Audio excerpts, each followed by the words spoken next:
tomorrow. Are you getting the popcorn for this Oval Office meeting? President Trump, mayor-elect of New York. Here's Zohran Mamdani earlier today on his meeting that he's going to have with Trump. Here's what he said. After the president won his second term, I went to two of the neighborhoods that saw the largest swings towards Republicans, and that was Hillside Avenue in Queens and Fordham Road in the Bronx. And when I asked those New Yorkers who they voted for and why, I met many who voted for President Trump, and they told me it was the affordability crisis. It was cost of living. We ran a campaign focused on the same thing, cost of living. And what we found, actually, is that 1 in 10 New Yorkers who voted for Trump ended up voting for our campaign. What should we expect tomorrow, Mamdani and Trump in the Oval?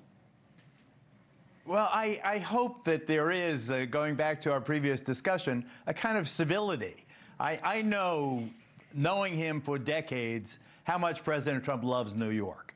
Strip away how the bitter feelings over the years and all that has gone down, and a lot of unnecessary rhetorical flourishes under the bridge. He loves New York, and I think that he would like to defy expectations in this meeting with the mayor-elect Mamdani.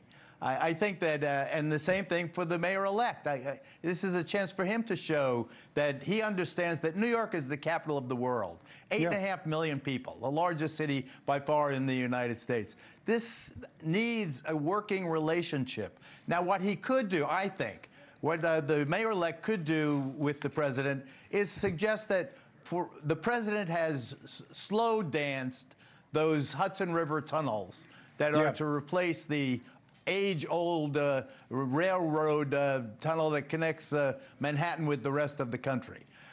Rather than, impede that process and the 70,000 jobs that project represents, according to the experts, I would love to see them emerge.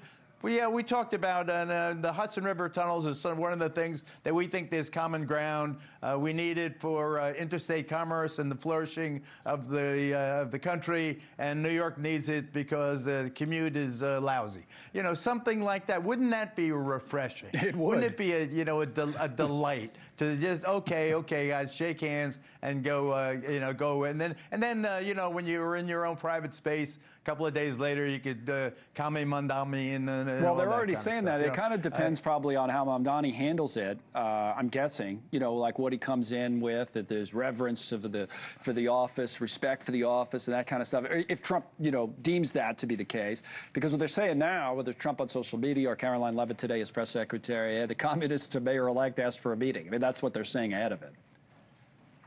Well, that's okay. That's what they say ahead of it. Right, but what they say face to face or in the immediate aftermath of their get together is what really counts. But what is also very, very significant, a chip on his shoulder lasts forever with Donald Trump. He does not forget insults.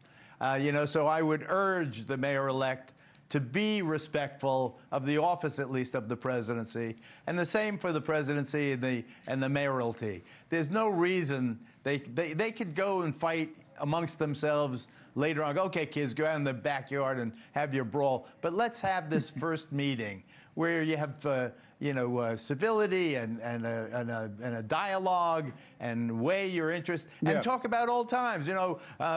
Trump says, I'm from Queens, and Mamdani says, I'm from Queens, and we're from Queens, the borough of Queens. So, this like the borough, the county of Queens. There would be, I went to Forest Hills and saw tennis, or they speak 140 languages in Queens. Something positive. But I would love to script it for them, because I think the nation needs it right now. All right, Geraldo. Thank you for watching. Subscribe below and download our NewsNation app right now on your phone, and you will get fact-based, unbiased news for all Americans.